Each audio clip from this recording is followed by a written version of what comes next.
साथियों, नवयुग का मत्स्यावतार क्रांति धर्मी युग साहित्य KD21 पृष्ठ 22 आपको पढ़कर सुनाते हैं। वह जिसकी उपेक्षा न ही करे। समझते हैं साथियों, छोटे और थोड़े काम तो मनुष्य अपने हाथ पैरों के सहारे ही कर लेता है। छोटे और थोड़े काम तो मनुष्य अपने हाथ पैरों के सहारे ही कर लेता है, पर जब बड़े काम करने की आवश्यकता पड़ती है तो बिजली, भाप आदि के माध्यम से ऊर्जा उत्पन्न करनी पड़ती है। चेतना क्षेत्र की इसी ऊर्जा को भगवान कहते हैं। समुद्र पार करने के लिए जलायान और आकाश में सैर करने के लिए वायुयान की जरूरत पड़ती है। मात्र शरीर सत्ता उसकी बड़ी महत्वाकांक्षाएं पूरी कर सकने में असमर्थ ही रहती हैं। आत्मा और परमात्मा के मिलन पर साधारण परिस्थितियों वाले व्यक्ति भी देव मानवों की भूमिका निभाने लगते हैं। शरीरधारी तो एक और एक मिलकर दो ही होते हैं, पर जीव और ब्रह्म की दो इकाइयां समता अपना लेती हैं। तब उनकी स्थिति 11 जैसी होने में देर नहीं लगती। युग परिवर्तन में देवोपम भूमिका निभाने के लिए व्यक्ति को समर्थ सत्ता का आश्रय लेना ही चाहिए। सुदामा, नरसी, विभीषण, जामवंत आदि की निजी क्षमताएं स्वल्प थीं, पर वे किसी बड़े का सहयोग प्राप्त कर लेने पर अतुलित बलधारी बन सकने में समर्थ हो गए। बच्चे हाथी, घोड़े, गाय आदि की कल्पना मानस में जमाने के लिए उनके खिलौने तथा चित्र देखने भर से काम चला लेते हैं। खिलौने प्राप्त करने में कुछ बड़ा खर्च भी नहीं करना पड़ता और उनके भरण पोषण का दायित्व भी नहीं, किंतु इन्हीं प्राणियों को यदि असली रूप में पालना हो तो भारी भरकम कीमत चुकाना और नित्य प्रति घास, पानी, छाया आदि का प्रबंध भी करना पड़ता है। जीवंत और वास्तविक भगवान को पाने के लिए कुछ बड़ा साहस अपनाना और उपयुक्त जुटाना पड़ता है। प्रतिभाओं के सम्मुख उपहार रखने और गुणगान करने से उस सत्ता की स्मृति तो उभरती है, पर उसके अनुदान वरदान प्राप्त कर सकना संभव नहीं होता। बच्चे के खिलौने वाली गाय ना तो दूध देती है, न ही बछड़ा। पूजा उपासना की प्रक्रिया अति सरल है, उसे सामान्य क्रियाकलापों से कहीं अधिक सरलता पूर्वक संपन्न किया जा सकता है। किंतु असली भगवान का मिलन तो तत्काल भारी हलचल और उसके उठापटक आरंभ कर देता है। पति की संपदा और सत्ता पर अधिकार करने के लिए पत्नी को पितृगृह छोड़ना और ससुराल में समर्पित भाव से रहना पड़ता है। भगवान मिलन को यदि अत्यंत सशक्त बनाने की आवश्यकता पड़े तो साथ ही इसी सिलसिले में यह भी गिरह बांध लेनी चाहिए कि पैसा और वासना के लिए खपती रहने वाली जीवनचर्या से ऊंचा उठकर अपने को ऐसा कुछ बनाना पड़ेगा जिससे उत्कृष्टता और उदारता के दोनों तत्व प्रत्यक्ष परिलक्षित होते, उभरते, उफनते दृष्टिगोचर होने लगे। युग सृजन के इंजीनियरों को सामान्य जनों की तुलना में अधिक योग्यता अर्जित करनी पड़ती है और बड़ी जिम्मेदारी भी उठानी पड़ती है। पर्वतारोहियों को उच्च शिखर तक चढ़ने का श्रेय पाने के लिए दुस्साहस कर सकने जैसा मानस बनाना पड़ता है। अपंग और आलसी तो मात्र ऐसी कल्पना ही करते रहते हैं। अपंग और आलसी तो मात्र ऐसी कल्पना ही करते रहते हैं। ईश्वर का सबसे निकटवर्ती और सही स्थान अपना अंतःकरण है। बाहर खोजने से तो दृश्यमान वस्तुएं जो जड़ पदार्थों की बनी है वही मिलेंगी। देवालयों और तीर्थों में उनकी झलक झांकी ही मिल सकती है, पर यदि वस्तुतः उसे पाना हो तो कस्तूरी मृग की तरह जहाँ तहाँ भटकने की अपेक्षा यह उचित है कि अपनी नाभि को सूंघा जाए, नाभि चक्र को जागृत किया जाए, अंतःकरण को टटोला जाए, ईश्वर के मिलन और विचरण की स्थिति को तुरंत परखा और प्रत्यक्ष देखा जा सकता है।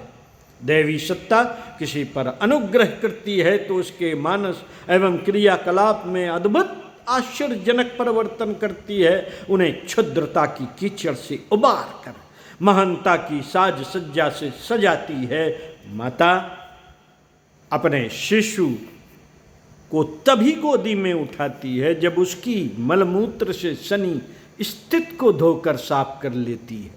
यही बात 100% भगवत भक्ति के संबंध में भी है। आग के साथ यदि ईंधन घनिष्ठता स्थापित करेगा, आग के साथ यदि ईंधन घनिष्ठता स्थापित करेगा तो उसका समूचा स्वरूप अग्निमय हुए बिना नहीं रहता।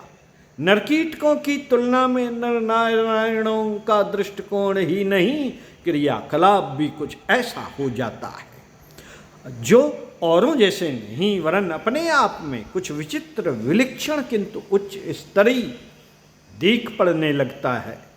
लोहा पारस को छूकर सोना बनता है कि उक्ति वस्तुतः आत्मा को परमात्मा के साथ जुड़ जाने पर ही सार्थक दृष्टिगोचर होती है। परमात्मा जब भी आत्मा से मिलेगा तो अपनी संवेदनाएं शरणागत पर उड़ेले बिना नहीं रहेगा। उसका कथन परामर्श मार्गदर्शन भली प्रकार सुनाई देने लगता है। आदान प्रदान में अनुशासन भी जुड़ा रहता है। कुछ खरीदना हो तो उसका मूल्य भी चुकाया जाना पड़ता है। भगवान का स्मरण करते ही उसके परामर्श रूपी अनुदानों का प्रवाह आने लगता है। जागो और जगाओ, उठो और उठाओ, चलो और चलाओ, उभरो और उभारो, जिए और जीने दो, उछलो और उछालो, जैसे दोहरे आदेशों की झड़ी लग जाती है और उन्हें पूरा किए बिना किसी प्रकार किसी क्षण चैन नहीं पड़ता। ऐसी ही स्थिति में रहते देखे जाते हैं वे भगवत भक्त जिन्हें तात्कालिक आदेश के रूप में युग पुरुष, युग देवता या युग सृजेता कहलाने का श्रेय एवं संतोष मिल सकता है।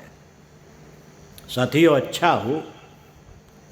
अच्छा हो उस उपलब्धि को स्वीकार करने से इनकार न किया जाए। द्वार पर खड़े हुए सौभाग्य को ठोकर मार कर वापस न लौटाया जाए। समय की कसौटी पर खड़े सिद्ध होने के लिए इन दिनों एक ही तैयारी में जुटना चाहिए कि किस प्रकार लोकमानस को परिष्कृत करने के लिए कटिबद्ध होकर नियंता का हाथ बटाया जाए और बदले में वैसा कुछ पाया जाए जैसा कि धरती से स्वर्ग तक छलांग लगा सकने वालों को तत्काल ही प्राप्त हो सकता है, तत्काल ही प्राप्त हो सकता है। ओम शांति। पढ़ते हैं, थोड़ा ही सही नियमित करें, थोड़ा करें लेकिन नियमित करें। साप्ताहिक सत्संगों, जन्म दिवसों, दीप यज्ञों एवं पर्व आयोजनों के माध्यम से अधिकाधिक लोगों को एकत्रित करके उनके अंतराल में युग चेतना का आलोक जगमगाते रहने की बात अनेक बार सुझाई जाती रही है। बड़े पर्वों पर बड़े आयोजन करना भी उत्साही जनों के लिए कुछ कठिन काम नहीं है। झोला पुस्तकालयों की रीति नीति अपनाकर हर शिक्षित को घर बैठे बिना मूल्य युग साहित्य पहुंचाते और वापस लेते रहने का एक छोटा किंतु सशक्त आधार अपनाने के लिए भी संकेत, अनुरोध और आग्रह किया जाता रहा है। बिना पढ़े लोग भी इसे सुनकर नवयुग का नव जीवन जैसा संदेश प्राप्त कर सकते हैं। धर्मतंत्र से लोग शिक्षण की विद्या में, धर्मतंत्र से लोग शिक्षण की विद्या में दीप यज्ञ माध्यम को समय के नितांत अनुरूप माना जा सकता है। अनेक विध विधानों से जुड़े मंत्र विद्या वाले खर्चीले कर्मकांडों को पूरा करने के लिए बड़ी राशि चाहिए और साथ ही उनमें नियोजित लोगों का सहयोग पाने के लिए प्रचुर मात्रा में दक्षिणा का प्रबंध करना भी अनिवार्य हो जाता है। दीप यज्ञों की विधि थोड़े ही समय में संपन्न हो जाती है, उसमें खर्च भी नहीं के बराबर रहता है। आयोजन कोई भी साधारण शिक्षित संपन्न करा सकता है। इस विद्या को सभी शुभ अवसरों पर संपन्न किया जाता रह सकता है और जनसाधारण को धर्म लाभ का आश्वासन देकर वह शिक्षण दिया जा सकता है जिसे युग चेतना का नाम दिया गया है।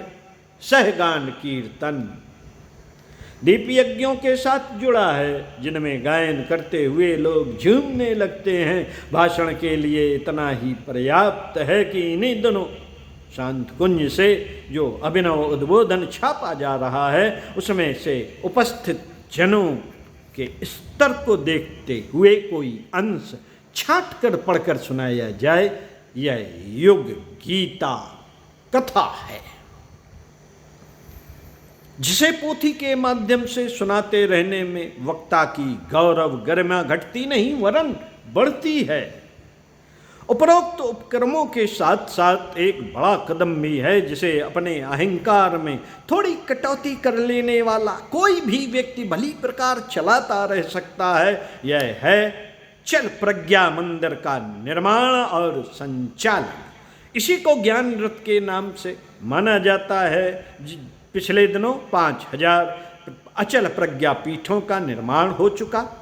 अब युग संध के दूसरे वर्ष में प्रज्ञा परिजनों को 24,000 प्रज्ञा मंदिर बनाने का दायित्व सौंपा गया है। अचल देवालयों में तो समीपवर्ती लोग ही पहुंच पाते हैं। उनके लिए पुजारी की, पूजन सामग्री की, इमारत के साज संभाल की नित्य आवश्यकता पड़ती है। निर्माण कार्यों में हजारों लाखों की राशि जुटाने की आवश्यकता पड़ती है। समुचित साज संभाल न होने पर निर्माताओं की बदनामी भी होती है और देवता की नाराजगी भी। किंतु चल प्रज्ञा मंदिरों के निर्माण संचालन में उपरोक्त झंझटों में से एक भी नहीं पड़ती। साथ ही साथ लाभ की दृष्टि से उसकी उपयोगिता असंख्य गुनी बड़ी है।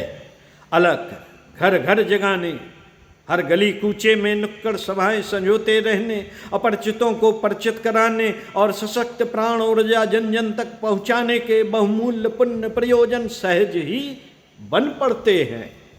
4 पहियों वाला आकर्षक साज सज्जा वाला युग साहित्य से भरा पूरा यह युग मंदिर प्राय 4,000 रुपये की लागत में बन जाता है। 3,000 रुपये में ढांचा, लाउड स्पीकर, टेप रिकॉर्डर आदि तथा 1,000 रुपये में साहित्य की व्यवस्था बन जाती है। इसे घर के एक कोने में आसानी से रखा जा सकता है और अपने 2 घंटे का जो समयदान दिया गया था उसमें इसे हाट, बाजार, पार्क, मंदिर, घाट, दफ्तर, कारखाने आदि में काम करने वालों तक पहुंचाया जा सकता है। 2 दिन का समयदान इकट्ठा करके तीसरे दिन 4 घंटे या साप्ताहिक छुट्टी वाला पूरा दिन सुविधा अनुसार इसके संचालन में लगाया जा सकता है। पिछले दिनों ज्ञान रथों का संचालन पुस्तक विक्रय की बात को प्रधानता देते हुए किया जाता रहा है। इसमें चलाने वालों को अपनी हेठी लगती थी और संकोच भी होता था। अब इस प्रचलन को पूरी तरह बदल दिया गया। इन दिनों ज्ञान रथ विशुद्ध चल पुस्तकालय के रूप में चलाए जा रहे हैं। विचारशीलों को मुफ्त में पढ़ने देने और अगली बार वापस लेने की स्वयं पहुंचने वाली बात वैसी ही है जैसी कि सदावर्त चलाने, प्याऊ द्वारा जल पिलाने की, घर घर प्रसाद बांटने के लिए गर्व गौरव के साथ की जाने की। किसी को कभी कोई पुस्तकें खरीदने की इच्छा हो तो उस समय उसे पर्ची में नोट कर लेना चाहिए। ज्ञान रथ संचालन के साथ पुस्तक बिक्री की बात हटा देने पर अब वह समूचा उपक्रम मात्र भगवान का रथ घुमाने और घर बैठों को पुण्य लाभ कराने जैसा है।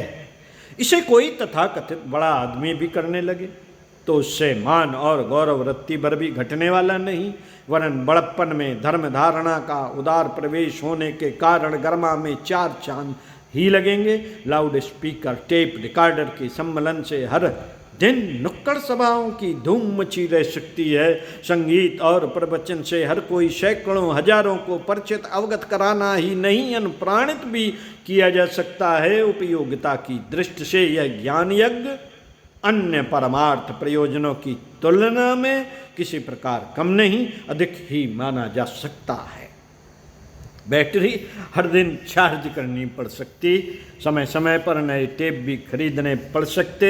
अगली पुस्तकें पाठकों द्वारा पढ़ लिए जाने पर नई मंगाते रहने का सिलसिला भी जारी रहेगा। इसकी अर्थव्यवस्था करने में 1 रुपया प्रतिदिन का प्रबंध करना कुछ कठिन नहीं, इतना तो मध्यवर्ती का कोई भी व्यक्ति वहन कर सकता है। नितांत असमर्थ होने पर 1 से 5 बनाने की प्रतिज्ञा पूरी करने के लिए जो 4 साथी और बनाए थे, उनके घरों में ज्ञान घट रखने की नियमित अंशदान वाली प्रक्रिया का आश्रय भी लिया जा सकता है। अपने 5 की उदारता यदि उभारी जा सके तो महीने में 1 दिन की कमाई भी मिल सकती है और स्थानीय प्रज्ञा मंडल के साथ जुड़ी हुई समस्त गतिविधियों का सूत्र संचालन भली प्रकार होता रह सकता है। नितांत कृपणता और उपेक्षा आड़े आ रही हो तो बात दूसरी है, अन्यथा श्रद्धा के भी अंकुर रहते इतना नगण्य समयदान और अंशदान इन सभी के द्वारा बिना किसी बहानेबाजी के प्रस्तुत किया जा सकता है। धर्म भिखारियों का पेशा नहीं है। लोक परलोक को समृद्ध सुसंस्कृत बनाने वाली शक्ति को अपनाने और उससे लाभान्वित होने में उदार चेतता ही सफल हो सकते हैं। धर्म धारणा और सेवा साधना के लिए कुछ ना कुछ खर्च तो करना ही पड़ेगा, कुछ ना कुछ खर्च तो करना ही पड़ेगा, भले ही वह सुदामा की तंदुल पोटली के समान हो या किसान के बीज बोने, श्रम और खाद पानी जुटाने जैसा। जो माला घुमाने और अक्षत चढ़ाने भर से उपासना की सर्वांग पूर्णता मान लेते हैं और जमीन से आसमान जितनी कामनाएं पूरी करने के लिए लार टपकाते रहते हैं, उनके बारे में यही कहा जा सकता है कि उनका धर्मतंत्र से और दिव्य सत्ता से अभी दूर का संबंध भी नहीं जुड़ा। मात्र बालकों जैसी परलोक की कल्पना करने वाले ही शेख चिल्लियों वाले लोक में रहते हैं। यह क्षेत्र वस्तुतः दे सकने वाली उमंगों से भरी पूरे शूरवीरों का है। न जाने कृपण कंजूसों की भूमिका निभाते हुए लोग अपने लिए महामानवों को प्राप्त होने वाली उपलब्धियों की कल्पना क्यों करते रहते हैं, न जाने क्यों करते रहते हैं। 5 से 25 का विकास क्रम अपनाने की अनिवार्यता के लिए युग पुरुषों जैसा विस्तार क्रम अपनाने पर पूरा जोर दिया जाता रहा है। ज्ञान रथ चल प्रज्ञा मंदिर के सहारे यह प्रयोजन अधिक द्रुतगामी गति पकड़ सकता है। घर घर अलख जगाने और जन जन को अमृतोपम प्रसाद बांटते रहने में युग धर्म का निर्वाह भी होता है और धर्म धारणा सेवा साधना के रूप में वह आध्यात्मिक कमाई भी होती है, जिसके बल पर अंतःकरण में संतोष और जन समुदाय में भाव भरा सम्मान अर्जित किया जा सके। ओम शांति। साथियों, मिलते हैं इसी पुस्तक के आखिरी पेज पृष्ठ 30 से आखिरी पैरा को पढ़कर सुनाएंगे अगले वीडियो में। ओम शांति।